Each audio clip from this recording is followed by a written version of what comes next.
Laurent Mauduit, je passe la parole à Patrick Weil, historien qui va aborder ce qui fut pour nous tous une déchirure, une ultime rupture, ce moment, la déchéance de nationalité. Oui, mais ça a été aussi une victoire.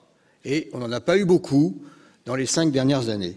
Alors comment a-t-il été possible, quand après les horribles attentats, notamment ceux du Bataclan et de cette soirée terrible, après que le président de la République ait annoncé qu'il voulait inscrire la déchéance de nationalité dans la Constitution, qu'il était soutenu par le chef de l'opposition de l'époque, M. Sarkozy, que 80% des Français étaient d'accord avec cette proposition, comment a-t-il été possible qu'il échoue?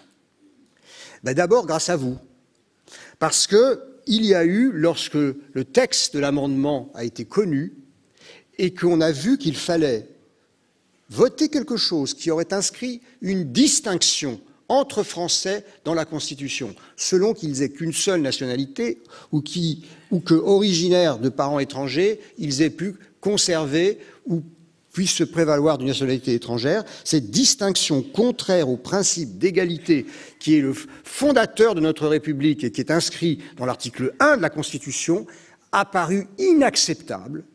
D'abord, je dirais, à presque tous les députés de gauche, mais aussi à une partie de députés de droite.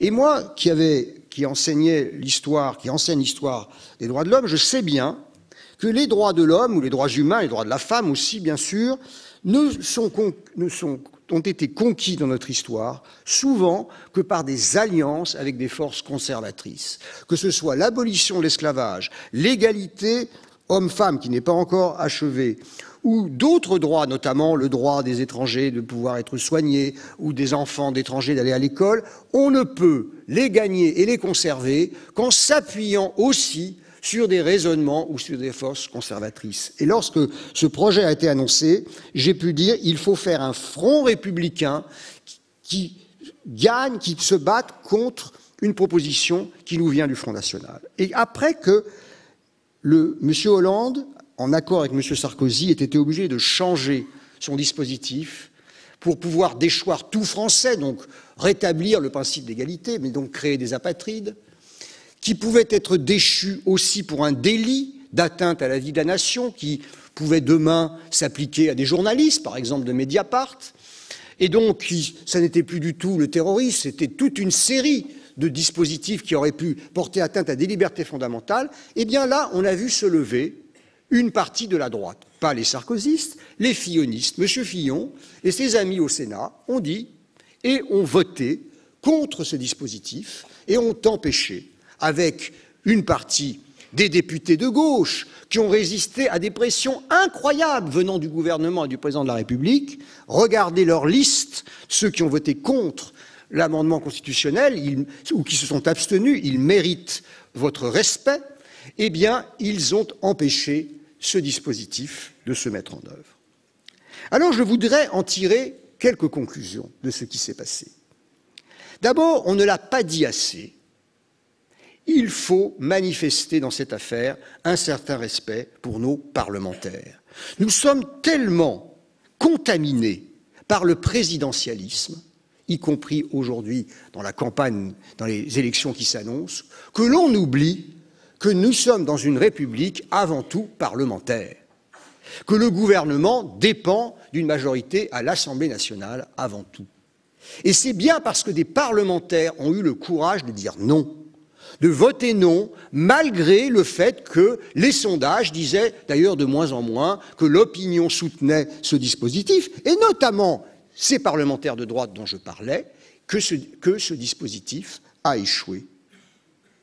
Et donc, je voudrais faire un petit aller-retour, ce que Edoui m'a demandé de faire, avec les États-Unis. Les Américains viennent d'élire un président que je ne voudrais pas qualifier. Mais vous avez vu que dès le lendemain de son investiture, sont descendus dans la rue des millions d'Américains. Et pour les Américains, c'est très rare de descendre dans la rue, contrairement à ce qui nous arrive à nous. Et moi, je voudrais dire que, vivant une partie de l'année là-bas, j'avais quand même noté que dans la campagne des présidentielles, il y avait un homme qui avait surpris Et ce n'était pas un jeune homme, ce n'était pas peut-être quelqu'un qu'on présentait comme moderne, c'était un homme de 74 ans, M. Bernie Sanders. Et les jeunes Américains qui l'ont soutenu, souvent des jeunes étudiants encore en collège, etc., pourquoi ont-ils choisi de soutenir un homme de 74 ans pour représenter l'avenir et la modernité? C'est parce qu'un homme de 74 ans, s'il n'a pas trahi jusqu'à cet âge-là, s'il n'a pas été corrompu par le pouvoir, par l'argent, eh bien, on peut lui faire confiance. Alors que quelqu'un qui vous arrive un peu jeune comme ça, on ne sait pas si derrière les mots, il n'y a pas, derrière la séduction des mots, la trahison des actes qui viendra après l'élection. Donc, je voudrais dire, pour parler un peu de notre élection qui vient, n'oubliez pas les élections législatives. On est déjà presque déçus par l'élection présidentielle. Mais n'oubliez pas que le pouvoir présidentiel ou le pouvoir du gouvernement dépendra des élus que nous aurons à l'Assemblée nationale. Et regardez bien ceux qui ont voté contre la déchéance, ils méritent qu'on les soutienne. Et quand vous devez choisir des élus, ne pensez pas à la jeunesse, pensez à l'expérience, testez ce qu'ils ont fait, vérifiez leur passif et leur actif avant de faire le choix et ne vous fiez pas simplement à l'âge. Merci. Merci Patrick Weil.